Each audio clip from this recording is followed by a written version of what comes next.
MBBS in just 16 lakhs. Kyrgyzstan, Central America, Russia, Georgia. Orbit Global Education. Welcome to I dream. నా పేరు Lumpini. Liver health is life health. మరి మన బాడీలో అంత major part అయిన liver గురించి, లివర్ హెల్త్ గురించి అండ్ లివర్ ట్రాన్స్ప్లాంటేషన్ గురించి ఇన్ఫర్మేషన్ అండ్ అవేర్నెస్ మనకి ఇవ్వడానికి ఈరోజు మనతో జాయిన్ అవబోతున్నారు senior consultant and director of liver transplantation and HPB surgery doctor AV Krishna Chaitanya గారు. ఆయనతో మాట్లాడదాం. హలో సార్, నమస్కారం. నమస్కారం అండి. సో లివర్ హెల్త్ అనేది లైఫ్ హెల్త్ అని చెప్పుకోవచ్చు కదా. సో మేజర్గా లివర్ మీద ఫోకస్ చేసి ఎవరు హెల్త్ అనేది మెయింటైన్ చేయరు. ఓవరాల్ హెల్త్ గురించి ఆలోచిస్తారు, మెయింటైన్ చేస్తారు అని అనుకుంటారు అట్లీస్ట్. సో లివర్ హెల్త్ గురించి మనం ఫోకస్ చేసి కేర్ తీసుకోవాలి అంటే ఎలా తీసుకోవాలి? మనకు లివర్ అనేది చాలా ఇంపార్టెంట్ ఆర్గాన్ అండి. సో మనకు తెలియకుండానే లివరు చాలా మెటబాలిజమ్స్లో ఇన్వాల్వ్ అవుతుంది. ఫర్ ఎగ్జాంపుల్, మనం తినింది అరగ తీసుకొని కార్బోహైడ్రేట్ మెటబాలిజము, ప్రోటీన్ మెటబాలిజము, దాని తర్వాత ఫ్యాట్ మెటబాలిజము, అట్లా కాకుండా మన రక్తం గడగట్టుకునే శక్తి ఇచ్చేది కూడా మనకు లివర్ నుంచే వస్తుంది. సో ఇన్ని అది ఇంకా ఏంటి అంటే ఇమ్యూనిటీ కూడా ఒక రకంగా ఇమ్యూనిటీ పరంగా కూడా మనకి లివర్ చాలా హెల్ప్ చేస్తుంది.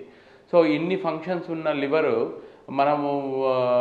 మనం అశ్రద్ధ చేసామనంటే లివర్ చాలా తొందరగా డ్యామేజ్ అవుతుంది. లివర్లో ఉన్నది ఏంటి అని అంటే లివర్కి రీజనరేషన్ కెపాసిటీ ఉంటుంది. సో ఒక భాగం లివర్ డ్యామేజ్ అవుతున్నా కానీ ఇంకొక భాగం పుంజుకొని కొంచెం ఎక్కువ వర్క్ చేసి ఆ హార్మోన్ని మెయింటైన్ చేయడానికి ట్రై చేస్తుంది. సో దీనివల్ల అల్టిమేట్లీ ఎప్పుడైతే కంప్లీట్ లివర్ డ్యామేజ్ అయ్యే వరకు మనకు సిమ్టమ్స్ బయటపడకుండా ఉంటాయి. సో ఇది చాలా జాగ్రత్తగా మనం గమనించుకోవాల్సింది. అందుకనే వీలైనంత వరకు అప్పుడప్పుడు స్క్రీనింగ్ టెస్ట్ లాగా చేసుకొని మన లివర్ హెల్త్ బాగుందా లేదా అని చూసుకొని దాన్ని బట్టి మనం నిర్ధారించుకోవాలి. డాక్టర్ని హెల్ప్ తీసుకొని ఒకవేళ మనకి ఏమైనా ప్రాబ్లం ఉంటే దాని ప్రకారం మనం ట్రీట్మెంట్ తీసుకోవాల్సి వస్తుంది. ఓకే. సో లివర్ హెల్త్ అనేది మీరు అంటారు, ఆ లివర్ డ్యామేజ్ అవ్వడం కూడా చాలా సైలెంట్గా జరిగిపోతుంది లోపల, మనకి తెలియకుండా, సిమ్టమ్స్ తెలియకుండా. సో ఫస్ట్ ఆఫ్ ఆల్ ఈ లివర్ని మనము జాగ్రత్తగా కాపాడుకోవాలి అంటే what are the major things and ఎలా ఇప్పుడు ఏ రీజన్స్కి డ్యామేజ్ అవుతుందంట? ఓకే. సో మన ఇండియాలో one of the major reasons for liver damage వచ్చేసి ఆల్కహాల్. ఓకే. సో ఆల్కహాల్ అంటే ఆల్కహాల్ ఇంత మోతాదులో లివర్ డ్యామేజ్ అవుతుంది, దీనికన్నా తక్కువైతే డ్యామేజ్ కాదు అని చెప్పడానికి లేదు.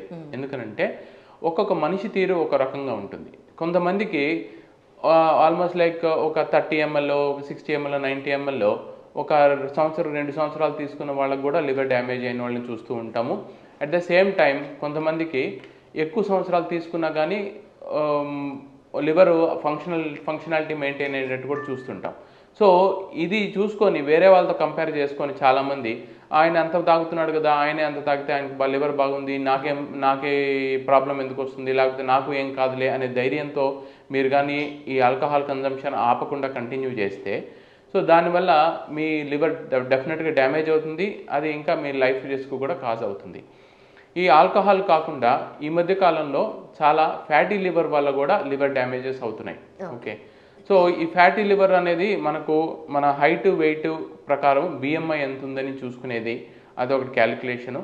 దాని తర్వాత లిపిడ్ ప్రొఫైల్లో మనకు కొలెస్ట్రాల్ ఎంత ఉంది, ట్రైగ్లిజరైడ్స్ ఎంత ఉన్నాయి అని తెలుస్తుంది.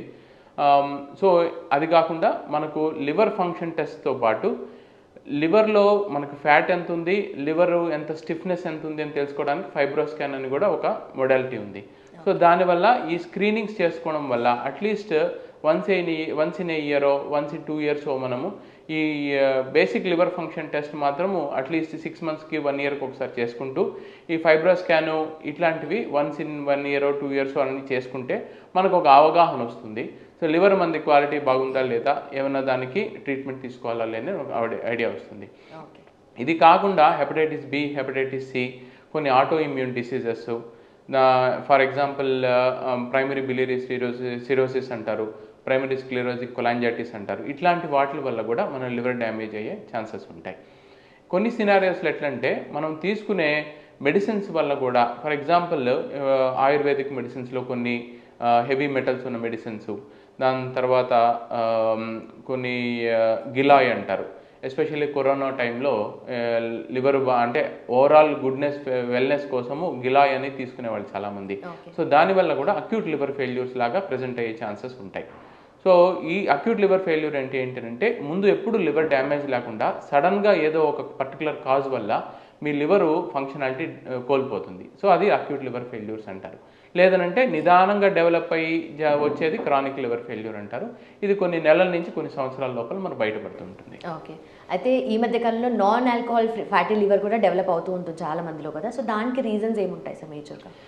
Non alcoholic fatty liver disease రావడానికి మెయిన్ కారణం వచ్చేసి డైటరీ హ్యాబిట్స్, మనకి సెడెంటరీ లైఫ్, ఎక్సర్సైజ్ అవి సరిగ్గా ఎక్సర్సైజ్ చేయకుండా పోవడము.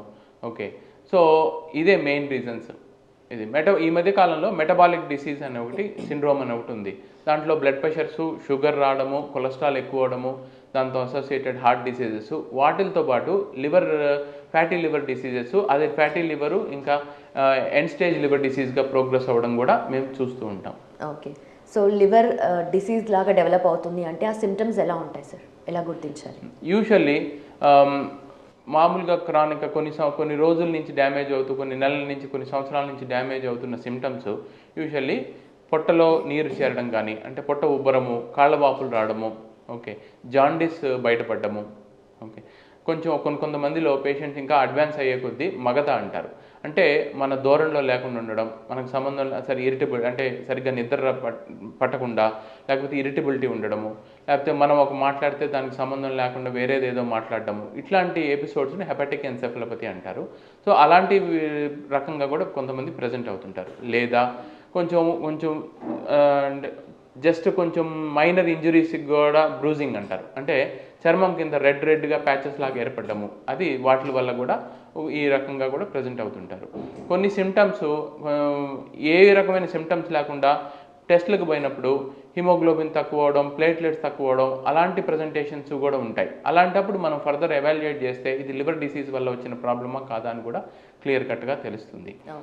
కొంతమందికి బ్లడ్ వామిటింగ్స్తో కూడా ప్రజెంట్ అయ్యే ఛాన్సెస్ ఉంటాయి. ఏదర్ బ్లడ్ వామిటింగ్స్ అన్నా, లేకపోతే మోషన్ బ్లాక్గా రావడం కానీ, ఇట్లాంటి సినారియోలో కూడా మనం చూస్తుంటాం. సో లివర్ ట్రాన్స్ప్లాంటేషన్ చేయడం అనేది ఏ పాయింట్ ఆఫ్ టైంలో డిసైడ్ చేస్తారు, అండ్ లివర్ ట్రాన్స్ప్లాంటేషన్ ప్రాసెస్ ఎలా ఉంటుంది?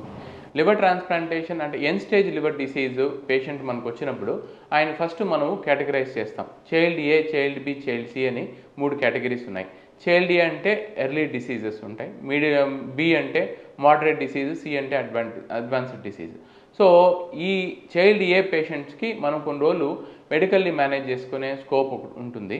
But B and C diseases ఎప్పుడైతే వస్తాయో వాళ్ళల్లో మనము ట్రాన్స్ప్లాంట్ గురించి డిస్కస్ చేయడము, ట్రాన్స్ప్లాంట్ ప్రొసీజర్స్ తెలుసుకొని ట్రాన్స్ప్లాంట్కి ఎలా వెళ్ళాలా అనేది మనకు ఒక అవగాహన, పేషెంట్స్కి ఒక అవగాహన ఉంటే మంచిది. సో ఇది కాకుండా కొంతమంది లివర్ ప్రాబ్లం ఉన్న వాళ్ళల్లో లివర్ క్యాన్సర్స్తో పాటు కూడా ప్రజెంట్ అవుతుంటారు. ఓకే, ఈ లివర్ క్యాన్సర్స్ మనం తెలుసుకోవాలంటే అంటే ఫ్రీక్వెంట్గా ఒక 6 monthsకి 1 year లివర్ ప్రాబ్లం ఉన్న వాళ్ళకి 6 months to 1 yearకి ఒక్కోసారి అల్ట్రాసౌండ్ స్కాన్ చేయడము, ఆల్ఫా ఫిటోప్రోటీన్ అని ఒక ట్యూమర్ మార్కర్ ఉంటుంది. సో అది టెస్ట్ చేస్తూ ఉంటే మనకి ఏమైనా లివర్ క్యాన్సర్ డెవలప్ అవుతున్నాయా అని తెలుసుకోవచ్చు. ఎందుకంటే లివర్ క్యాన్సర్ ఎర్లీ స్టేజ్లో డెవలప్ అయితే మనకు ఉండే ట్రీట్మెంట్ ఆప్షన్స్ ఎదుర్ సర్జరీ ద్వారా అంటే ఆ particular affected part of liver, ఒకవేళ లివర్ క్వాలిటీ బాగుంది అంటే ఆ పర్టికులర్ లివర్ పార్ట్ తీసేయచ్చు. లేదా ఇంకా అడ్వాన్స్డ్ డిసీజ్కి వెళ్ళిపోయింది, లివర్ ప్రాబ్లంతో పాటు హెపటోసెల్యులర్ కార్సినోమా ఉంది అని అంటే అప్పుడు ఇంకా లివర్ ట్రాన్స్ప్లాంటేషన్ చేయాల్సి వస్తుంటుంది. ఇక లివర్ ట్రాన్స్ప్లాంటేషను 2 రకాలుగా చేస్తాము. Usually living donor liver transplant అంటాము.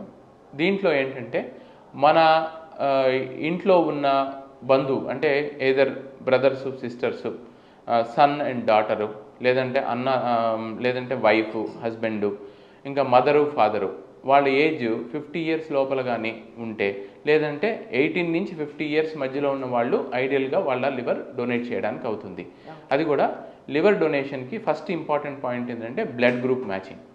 Okay, so similar blood group, ఇప్పుడు ఓ గ్రూప్ అయితే అందరికీ డొనేట్ చేయొచ్చు. ఓకే, ఏబీ గ్రూప్ అయితే ఎవరి దగ్గర నుంచి అన్నా తీసుకోవచ్చు. సో ఇవి కాకుండా ఏకి, బీకి కానీ బ్లడ్ గ్రూప్ మ్యాచింగ్ ఉంటేనే మనం లివర్ ట్రాన్స్ప్లాంటేషన్ చేయగలుగుతాం. ఇది కాకుండా across the blood group options అనేవి ఉన్నాయి, బట్ అది ఇవి కాని పాసిబిలిటీస్లో అవి చేయాల్సి వస్తుంటుంది. ఓకే, నెక్స్ట్ ఇంకా లివింగ్ డోనరు ఎవరు మనము ఉండగలుగుతారు అని మనం ఇప్పుడు డిస్కస్ చేసాము.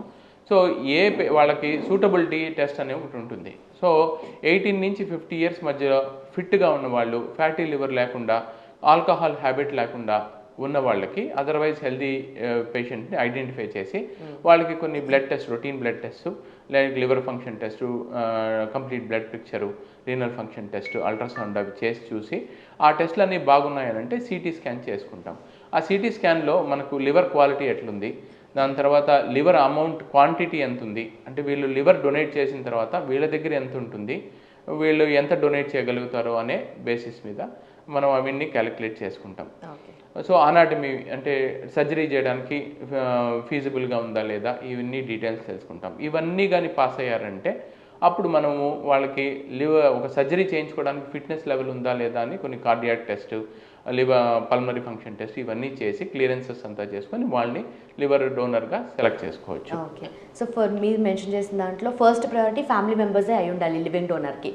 ఆ కేసు కాకపోతే ఫ్యామిలీ మెంబర్స్ ఎవరు లేకపోతే ఆర్ వాళ్ళది మ్యాచ్ అవ్వకపోతే ఏంటి condition? So immediate first degree donors అంటారు. నేను ఇప్పుడు చెప్పిన లిస్ట్లో ఫస్ట్ డిగ్రీ డోనర్స్ ఉంటారు. ఇన్ కేస్ వీళ్ళు ఎవరి దగ్గర కానీ మ్యాచ్ కాకపోతే అప్పుడు second degree donors like cousin brothers, అత్తలు, మామలు, పిన్నులు, బాబాయిలు ఇట్లాంటి వాళ్ళు కూడా ఈ ఏజ్ గ్రూప్ నేను చెప్పిన సెలెక్టెడ్ ఏజ్ గ్రూప్లో ఉండి వాళ్ళ బ్లడ్ గ్రూప్ మ్యాచ్ అయ్యి దాని తర్వాత వాళ్ళు డొనేషన్కి ముందుకు వచ్చి ఓకే అన్ని రకాలుగా ఫిట్నెస్ ఉంది అని అనుకుంటే అప్పుడు వాళ్ళని కూడా సెలెక్ట్ చేయొచ్చు. కాకపోతే వాళ్ళకి ఏంటంటే మన family first degree family members అయితే కమిటీ అనేది హాస్పిటల్లోనే జరుగుతుంది, ఇన్ హౌస్ కమిటీ అవుతుంది, కొంచెం తొందరగా ఈజీగా క్లియర్ అవుతుంది. ఒకవేళ ఇది డిస్టెంట్ రిలేటివ్, ఇప్పుడు సెకండ్ డిగ్రీ రిలేటివ్ అని అనుకోండి, అలాంటప్పుడు మనము డిఎంఈ కమిటీకి ఒకటి అర్జీ పెట్టుకొని వాళ్ళు ఒక పర్టికులర్ డే ఇస్తారు. ఆ పర్టికులర్ డేలో మనం అటెండ్ అయ్యి మనకు రిలేషన్షిప్ ప్రూవ్ చేసుకొని మనం డొనేషన్ చేసేది హ్యుమానిటేరియన్ బేసిస్ మీద జరుగుతుంది, ఫైనాన్షియల్ గ్రౌండ్స్ మీద కాదు అని వాళ్ళు నిర్ధారించి ప్రూవ్ చేసినప్పుడు వాళ్ళు పర్మిషన్ ఇస్తారు. అప్పుడు మనం వాళ్ళని కూడా కన్సిడర్ చేసుకొని ట్రాన్స్ప్లాంట్ చేసుకోవచ్చు. Okay. So as of now చూస్తే లివర్ ట్రాన్స్ప్లాంటేషన్ ఓవరాల్ ఇండియాలో కానీ అండ్ స్పెషలీ మన తెలంగాణలో కానీ సక్సెస్ రేట్ ఎలా ఉంది sir? Success rate liver transplantation success rate 90 నుంచి 95% వరకు ఉంటుందండి. ఇప్పుడు నేను ఇందాక సినారియో చెప్పినట్టు ఎవరైతే మనకి ఈ లివింగ్ డోనర్స్ లేరో, ఫ్యామిలీ డోనర్స్ కానీ సెకండ్ డిగ్రీ డోనర్స్ కానీ లేనప్పుడు మనం జీవన్ దాన్లో మన పేరుని రిజిస్టర్ చేసుకుంటే వాళ్ళు మనకి సివియారిటీ అంటే మెల్డ్ స్కోర్ అని ఒకటి క్యాలిక్యులేట్ చేస్తాం. ఆ మెల్డ్ స్కోర్లో ఎంత హై మెల్డ్ స్కోర్ ఉంటే వాళ్ళకి ఫస్ట్ ప్రయారిటీ వస్తుంది. ఆ బేసిస్ మీద జీవన్ దాన్ అలాట్ చేస్తుంది ఆర్గాన్ని, లివర్ ఆర్గాన్ని. సో మనకి అప్పటి వరకు వెయిటింగ్ లిస్ట్లో ఉండి మన ఆర్గాన్కి వచ్చినప్పుడు లివర్ ట్రాన్స్ప్లాంటేషన్ చేసుకునేది సెకండ్ ఆప్షన్. దీన్ని డిసీజ్ డోనర్ లివర్ ట్రాన్స్ప్లాంటేషన్ అంటారు. నెక్స్ట్ ఇది ఒక సినారియో. సో మనం డిసీజ్ డోనర్ లివర్ ట్రాన్స్ప్లాంటేషన్ అయితే 95% వరకు సక్సెస్ రేట్ ఉంటుంది. అండ్ 90 నుంచి 95% వరకు మనకు లివింగ్ డోనర్ లివర్ ట్రాన్స్ప్లాంటేషన్లో ఉంటుంది. మనము పేషెంట్ని ఎంత స్టెబిలైజ్ చేసి ట్రాన్స్ప్లాంట్ ముందు ఎంత స్టెబిలైజ్ చేసుకోగలిగితే అంత రిజల్ట్స్ బాగుంటాయి. ఓకే. సిక్ పేషెంట్స్కి కొంచెం రిజల్ట్స్ ఆబ్వియస్లీ కొంచెం తక్కువ ఉంటాయి. ఓకే. సో అన్ని కలిపి చూస్తే లివర్ ట్రాన్స్ప్లాంటేషన్లో ఎన్ని రకాలు ఉంటాయి? 2 రకాలు ఉంటాయండి. నేను చెప్పిన disease donor liver transplantation, living donor liver transplantation. ఈ లివింగ్ డోనర్ లివర్ ట్రాన్స్ప్లాంటేషన్లో మనకి వేరే ఆప్షన్స్ ఎప్పుడైతే మనకు ఈ సూటబిలిటీ ఉండదో అప్పుడు మనకు across the blood group liver donation కూడా జరుగుతుంది. దాన్ని ఏబిఓ ఇన్కంపాటబుల్ లివర్ డొనేషన్ అంటారు. సో దీంట్లో ఏంటంటే ఇప్పుడు ఫర్ ఎగ్జాంపుల్ ఓ గ్రూప్కి ఏ గ్రూప్ కానీ బి గ్రూప్ కానీ ఎవరన్నా ఇస్తున్నారు అని అంటే ఓ గ్రూప్ వాళ్ళకి ఏకి బికి యాంటీబాడీస్ డెవలప్ అయి ఉంటాయి, ఆల్రెడీ ఫస్ట్ చిన్నప్పటి నుంచి డెవలప్ అయి ఉంటాయి. సో దాన్ని ఏ బ్లడ్ గ్రూప్ అయితే డొనేట్ చేస్తున్నారో ఆ బ్లడ్ గ్రూప్ యాంటీబాడీస్ని నల్లిఫై చేయాల్సి వస్తుంది. ఓకే. సో దీనికి ఒక మోనోక్లోనల్ యాంటీబాడీ అని ఒకటి ఉంటుంది, రెటిక్స్మ్యాబ్ అని. ఆ ఇంజెక్షన్ 15 days ముందు మనము పేషెంట్కి, రెసిపియంట్కి ఎవరైతే లివర్ తీసుకుంటున్నారో వాళ్ళకి ఇస్తాం. సో దట్ వాళ్ళ యాంటీబాడీస్ అన్ని నల్లిఫై అయిపోతాయి 15 daysకి. ఒకవేళ నల్లిఫై కాలేదు అని అనుకుంటే ఇంకో ప్లాస్మా ఎక్స్చేంజ్ అనే ఒక థెరపీ ఉంటుంది.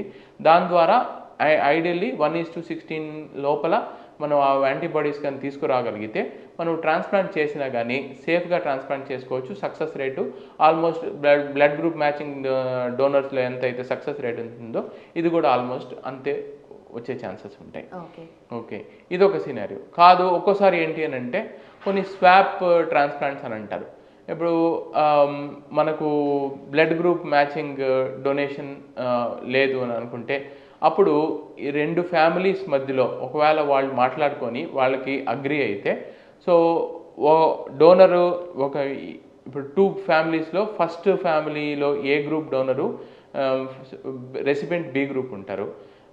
సెకండ్ ఫ్యామిలీలో రెసిపెంట్ ఏమో డోనర్ ఏమో బి గ్రూపు, రెసిపెంట్ ఏమో ఏ గ్రూప్ ఉంటారు. కాబట్టి వాళ్ళకి ఫ్యామిలీ వాళ్ళు అగ్రీ చేసుకొని ఒప్పుకొని మనకు కమిటీ డిఎంఈ కమిటీ అంతా కూడా ఒప్పుకుంటే అప్పుడు దీన్ని అక్రాస్ ద బ్లడ్ అంటే ఒక ఫ్యామిలీ నుంచి ఇంకో ఫ్యామిలీకి డోనర్, ఒక ఫ్యామిలీ డోనర్ ఇంకో రెసిపెంట్కి డొనేట్ చేసేటట్టు అట్లా వైస్ వర్సా చేసే పద్ధతి కూడా ఒకటి ఉంది. దాన్ని స్వాప్ ట్రాన్స్ప్లాంట్స్ అంటారు.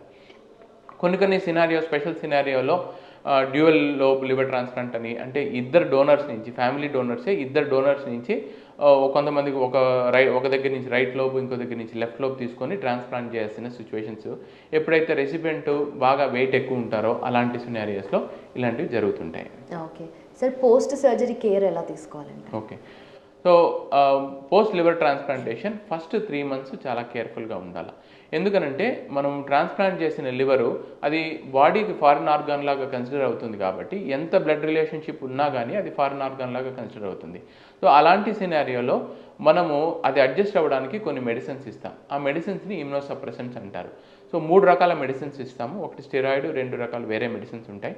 ఈ మెడిసిన్స్ ఫస్ట్ 3 months డోసెస్ ఎక్కువ ఉంటాయి. దాని తర్వాత గ్రాడ్యువల్గా లివర్ అడ్జస్ట్ అయ్యే కొద్దీ డోసెస్ తగ్గిపోతూ వస్తాయి.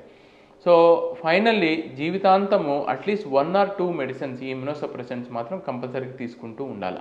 ఒకవేళ నెగ్లెక్ట్ చేసి తీసుకోకపోతే మనకు రిజెక్షన్ అయిపోయి లివర్ మనం ట్రాన్స్ప్లాంట్ చేసిన లివర్ మళ్ళీ ఫెయిల్యూర్లోకి పోయే ఛాన్సెస్ కూడా ఉంటాయి. ఓకే, సో ఒక 3 months లివర్ అంటే ఇన్ఫెక్షన్స్ రాకుండా జాగ్రత్తగా కాపాడుకోవాలి. ఓకే, వన్స్ 3 months దాటిన తర్వాత నార్మల్ లైఫ్ స్టైల్లోకి వచ్చేసేసేయచ్చు. ఉద్యోగాలు చేసుకోవచ్చు, ఏమేం పనులు చేసుకున్నారో అన్నీ చేసుకోవచ్చు. బట్ ఇన్ఫెక్షన్స్ నుంచి కొంచెం కేర్ఫుల్గా ఉండాలి. అంటే ఎవరికైనా ఇన్ఫెక్షన్ వస్తే మనం జాగ్రత్తగా ఉండడము, ఒకవేళ ఇన్ఫెక్షన్ మనకే వచ్చిందనంటే తొందరగా డాక్టర్ని అప్రోచ్ అయ్యి యాంటీబయాటిక్స్ ట్రీట్మెంట్ లేకపోతే ఆ ఇన్ఫెక్షన్ తగ్గించడానికి ఏ రకమైన పద్ధతులు వాడాలో అవి వాడుకొని ఇన్ఫెక్షన్ నుంచి కేర్ఫుల్గా ఉంటే నార్మల్ లైఫ్ స్టైలే ఉంటుంది.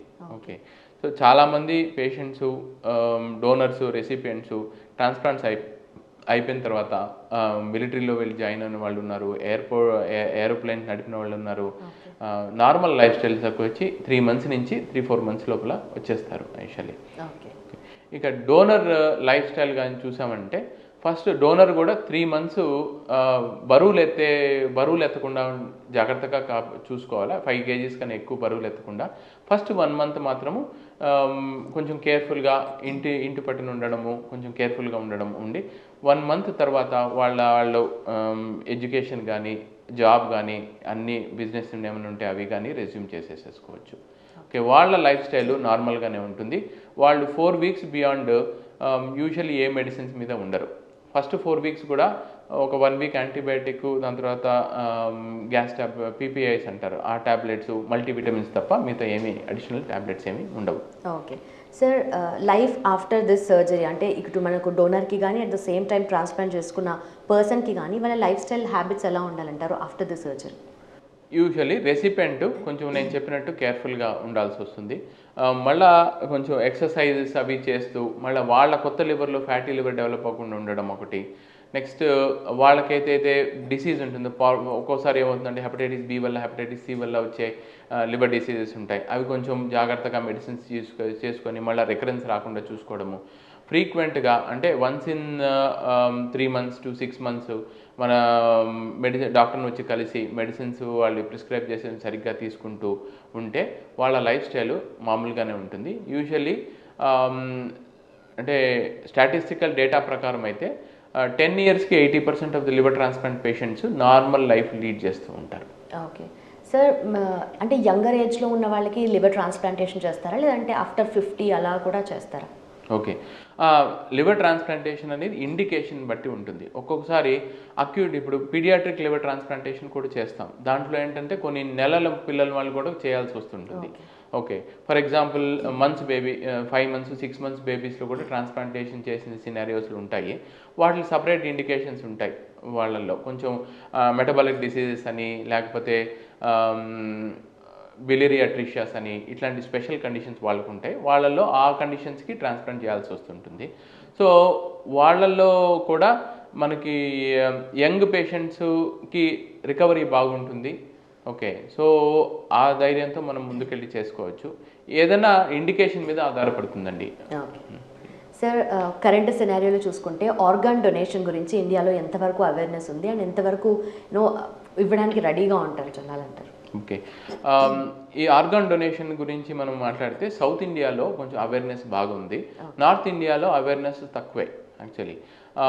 సౌత్ ఇండియాలో ఇప్పుడు మనం లీడింగ్ స్టేట్స్ ఎక్కడైతే మనకు liver transplantation, disease donor liver transplantation especially ఈ బ్రెయిన్ డెడ్ డిక్లేర్ చేసిన పేషెంట్స్ ఎవరైతే ఉంటారో వాళ్ళల్లో మనకి తెలంగాణ, తమిళనాడు, కర్ణాటక లీడింగ్ స్టేట్స్, మహారాష్ట్ర కూడా చాలా నెంబర్స్ అవుతుంటాయి. యావరేజ్ మీద మనకి అరౌండ్ 144 కేసెస్ హైదరాబాద్లో అంటే తెలంగాణలో జరిగిన సినారియోస్ లాస్ట్ 1 or 2 years నుంచి ఉన్నాయన్నమాట. సో ఇది మనకు అందరికీ అవేర్నెస్ పెంచుకోవాలి యాక్చువల్లీ. ఆర్గాన్ డొనేషన్ అనేది చాలా మంచి ఆలోచన. ఎందుకనంటే we are giving life at least 5-6 people. ఎందుకంటే ఒక లివరు, 2 కిడ్నీసు, దాని తర్వాత హార్ట్, లంగు, ఓకే, కొన్ని కార్నియా కూడా డొనేషన్ చేసిన సినారియోస్ ఉంటాయి. సో వాళ్ళల్లో ఇంతమందికి మనం లైఫ్ ఇస్తున్నాం కాబట్టి మన ఫ్యామిలీ మెంబర్స్ కూడా మన ఫ్యామిలీ మెంబర్స్ కూడా అవేర్నెస్ అనేది ఉండాలి. ఇన్ కేస్ ఇప్పుడు ఎప్పుడైతే డాక్టర్స్ డిక్లేర్ చేస్తారో అంటే ఏమని డిక్లేర్ చేస్తారు అంటే ఇంకా ఫర్దర్ ఇట్లా ట్రీట్మెంట్ కంటిన్యూ చేసినా కానీ ఈయన రికవర్ గారు, బ్రెయిన్ డెడ్ సిచ్యువేషన్లో వచ్చేసారు అన్నప్పుడు మనము మన హ్యూమానిటేరియన్ బేసిస్ మీద మనకు విల్లింగ్ అయితే అది డొనేట్ చేసి అట్లీస్ట్ 5-6 మెంబర్స్ని కాపాడుకునే ఛాన్సెస్ ఉంటాయి కాబట్టి మంచిది అది. Okay sir. సో మీరు చెప్పిన దాన్ని బట్టి చూస్తుంటే లివర్ ట్రాన్స్ప్లాంటేషన్ మోస్ట్లీ సక్సెస్ రేటే ఎక్కువగా ఉంది, మనకు 90 to 95% అంటున్నారు కదా. సో ఆ 5% or 10% రిజెక్షన్ రేట్ ఉంది కదా, సో అవి ఏ కండిషన్స్ వల్ల రిజెక్ట్ అవుతుంది? లివర్ ట్రాన్స్ప్లాంటేషన్లో అన్నిటికన్నా ప్రమాదకరము ఉంది అని అంటే అది ఇన్ఫెక్షన్స్ వల్లే ప్రమాదకరమైన సినారియోస్ రావచ్చు. ఓకే, సర్జికల్ కాంప్లికేషన్స్ ఏదన్నా కానీ దానికి ఏదో రీడూ సర్జరీస్ చేసి అన్నా లేదా మెడికల్ మేనేజ్మెంట్స్తో ఇంటర్వెన్షన్తో కానీ మనం దాన్ని ట్రీట్ చేయడానికి అవుతుంది. ఇన్ఫెక్షన్స్ కూడా మనం ట్రీట్ చేయొచ్చు. కాకపోతే కొన్ని especially multi drug resistant varieties, కొన్ని సివియర్ ఫంగల్ ఇన్ఫెక్షన్స్ ఇట్లాంటి సినారియోలు ఎప్పుడైతే వస్తాయో అప్పుడు ఒక్కోసారి మనము ఎంత ప్రయత్నం చేసినా కానీ పేషెంట్ సక్సెస్ఫుల్గా బయటకు రాలేని సిచ్యువేషన్స్ ఉంటాయి. సో అందరూ భయపడాల్సిన లివర్ ట్రాన్స్ప్లాంటేషన్ అని అంటే అది ఒక రకమైన అపోహ. ఇంకా ఇది చేయించుకుంటే మన పేషెంట్స్ తిరిగి రారు అనే అపోహ ఉండాల్సిన అవసరం లేదు. సో వాళ్ళు ధైర్యంగా ట్రాన్స్ప్లాంటేషన్కి ముందుకు వెళ్ళి చేయించుకోవచ్చు. ఇంకో ఇంపార్టెంట్ పాయింట్ ఏంటంటే మనము డయాగ్నోస్ అయ్యి మీకు లివర్ ట్రాన్స్ప్లాంటేషన్ కావాలా అని డాక్టర్స్ డిసైడ్ చేసినప్పుడు ఎంత తొందరగా వీలైతే అంత తొందరగా లివర్ ట్రాన్స్ప్లాంటేషన్ చేయించుకోవడం మేలు. ఎందుకంటే దాన్ని మనం నెగ్లెక్ట్ చేస్తే పేషెంట్ ఎంత సిక్ అయిపోయాడు అనుకోండి, ఇప్పుడు కొంతమందిలో కిడ్నీ ఎఫెక్ట్ అవ్వడం స్టార్ట్ అవుతుంది, కొంతమందిలో బ్రెయిన్ ఎఫెక్ట్ అవ్వడం స్టార్ట్ అవుతుంది. నిదానంగా అట్లా కానీ వదిలేసేస్తే అన్ని మల్టీ ఆర్గాన్ ఇన్వాల్వ్మెంట్ కానీ వచ్చిందంటే అప్పుడు మనం లివర్ ట్రాన్స్ప్లాంటేషన్కి వెళ్ళినా కానీ మనకు సక్సెస్ రేట్ ఉండదు, మనకు ఖర్చు ఎక్కువ అవుతుంది. సో ఇవన్నీ దృష్టిలో పెట్టుకొని మనకు ఎంత తొందరగా వీలైతే అంత తొందరగా చేంజ్ చేసేసుకొని మంచి సక్సెస్ రేట్తో బయటపడడం మంచిది. Done sir. And also finally A age group వాళ్ళైనా ఏ జెండర్ అయినా సరే లివర్కి సంబంధించిన కేర్లో వాట్ ఆర్ ద థింగ్స్ అసలు చెయ్యకూడనివి, డోంట్స్ ఏంటి? Okay, first and foremost is always alcohol. Okay, alcohol తీసుకోవడం అనేది మంచి ఆలోచన కాదు. ఒకవేళ తీసుకుంటున్నారు అని అంటే అట్లీస్ట్ ఫ్రీక్వెంట్గా టెస్ట్ చేసుకుంటూ వాళ్ళ లివర్ కండిషన్ ఎట్లుంది అని చూసుకోవడము. తర్వాత వైరల్ డిసీజెస్ వల్ల and hepatitis B, hepatitis C వల్ల కూడా మనకు liver end stage liver disease problem వచ్చే ఛాన్సెస్ ఉంటాయి. కాబట్టి వాళ్ళ ఫ్యామిలీలో ఎవరికైనా ఉన్నా కానీ మనము ఫ్రీక్వెంట్గా టెస్ట్ చేసుకోవడము, లేదంటే మధ్య మధ్యలో ఫ్రీక్వెంట్గా స్క్రీనింగ్స్ చేసుకుంటుంటే మనకి ఏమైనా పొరపాటున ఏమైనా వచ్చినా కానీ దాని దగ్గర నుంచి ప్రాపర్ ట్రీట్మెంట్ తీసుకొని కాపాడుకోవడానికి ఉంటుంది. And especially non alcoholic fatty liver disease ఏదైతే ఈ మధ్యకాలంలో ట్రెమెండస్గా నెంబర్స్ ఇంక్రీజ్ అవుతున్నాయో అది మన లైఫ్ స్టైల్ వల్లనే వస్తుంది. ఓకే, సో లైఫ్ స్టైల్ మోడిఫికేషన్స్లో ఎక్కువ కార్బోహైడ్రేట్ డైట్ తీసుకున్న తర్వాత అంటే ఎస్పెషల్లీ రైస్ రిలేటెడ్ బిర్యానీస్ అని ఇది ఫ్రీ అంటే టైమ్లీ కాకుండా తీసుకోవడం అదొకటి. నెక్స్ట్ కూల్ డ్రింక్స్ వల్ల కూడా చాలా ఎక్కువ ఛాన్సెస్ ఉంటాయన్నమాట అదే non alcoholic fatty liver disease వచ్చేటట్టు. సో అదొకటి, అది గమనించుకోవడం. దాని తర్వాత లైఫ్ ఎస్పెషల్లీ ఎక్సర్సైజ్కి చాలా ప్రాముఖ్యత ఇవ్వాలి. Okay, so frequent testing, okay, అది అవేర్నెస్ అంటే దాని గురించి చదివితే మనకు ఒక అనుమానం వస్తుంది, అప్పుడు మనము దాని గురించి టెస్టింగ్ కన్నా వెళ్ళడానికి ఛాన్సెస్ ఉంటాయి. అప్పుడు అసలు ఏమేమి అసలు దాని గురించి నాలెడ్జే లేదనుకోండి, అది మనం దాని గురించి పట్టించుకోము. మన ఎండ్ స్టేజ్ లివర్ డిసీజ్ ఎప్పుడైతే మనకు సిమ్టమ్స్తో బయటపడతాడో ఇంకా మనం ఏం చేసుకోలేము, మెడికల్ మేనేజ్మెంట్తో అవ్వదు, లివర్ ట్రాన్స్ప్లాంటేషన్ చేసుకునే పరిస్థితి వరకు తెచ్చుకోకుండా ఉండడం మంచిది. చాలా మంది టెస్ట్ చేస్తుంటే డయాగ్నోస్ చేసుకుంటే డాక్టర్ దగ్గరికి వెళ్తే ఏ కొత్తది బయటపడుతుందో అని చెప్పేసి కూడా డాక్టర్ దగ్గరికి రాకుండా ఉంటారు చాలా మంది. ఓకే, సో ఇది చాలా మందికి అపోహ ఉంటుంది, అన్నెసెసరీ ఓవర్ ట్రీట్ చేసేస్తామనో లేకపోతే ఓవర్ డయాగ్నోస్ చేస్తామనే ఒక భయం అనేది ఉంటుంది. బట్ ఫైనల్గా కాపాడుకునేది మీ హెల్త్, డాక్టర్ హెల్త్ కాదు. ఓకే, సో మీరు టెస్ట్ చేసి మీకేమైనా ప్రాబ్లం తొందరగా బయటపడింది, తొందరగా ట్రీట్మెంట్ తీసుకుంటే మనకు ఫ్యూచర్లో మీ సేఫ్గా ఉంటారనేది మీ ఆలోచన ఉండాలి. అది మీరే జాగ్రత్త పడి మీరు టెస్ట్ చేసుకొని మీరు ట్రీట్మెంట్ తీసుకోవాల్సి వస్తుంది. Okay, and also food sources ఏముంటాయి సార్ లివర్ హెల్త్ గురించి మెయింటైన్ చేసుకోవడానికి? పర్టికులర్గా అన్ని న్యూట్రిషియస్ డైట్, ఏదన్నా nutritious diet, high protein diet తీసుకోవడము. నెక్స్ట్ వచ్చేసేసి ఫ్రూట్స్ అండ్ వెజిటబుల్స్. ఓకే, పర్టికులర్గా లివర్ కంటూ ఈ పర్టికులర్ డైట్ అంటూ ఏం లేదు. కాకపోతే మనం తీసుకునే న్యూట్రిషన్లోనే మనం తీసుకునే healthy diet plus exercises, high fatty diet, high carbohydrate తీసుకోవడం అనేది మంచిది కాదు. దానివల్ల లివర్ చాలా ఎర్లీగా ఎఫెక్ట్ అవుతుంది. Done sir, thank you so much, thanks for your time sir. Sure, thank you. Sir, one life lesson what medicine has taught you? Whatever you can do without expecting. But I really believe మన positive attitude ఉంటేనే మనం ఏదైనా సాధించగలం. గట్ని మనం కరెక్ట్గా deal చేసినట్లయితే అది మనకి పాజిటివ్ హార్మోన్స్ని రిలీజ్ చేస్తుంది. షుగర్ వచ్చిన వాళ్ళ పరిస్థితి ఏంటి? పొట్ట దగ్గర పెరిగితే దాన్ని ఆండ్రాయిడ్ అంటారు, ఆండ్రాయిడ్ ఫోన్ కదా. అసలు థాట్స్ ఎందుకు వస్తాయి? బ్రెయిన్ డెడ్ అంటే దానికి ప్రపంచం అంతా కూడా కొన్ని నిర్దిష్టమైనటువంటి లక్షణాలు ఉన్నాయి. మానసికంగా ధైర్యంగా ఉంటే క్యాన్సర్ జయించవచ్చు. You are a doctor for a cause sir, అంతే. వాళ్ళకి వచ్చిన ఆదాయం కాకుండా ఫ్రీ సర్వీస్ ఎంతమందికో చేస్తారు.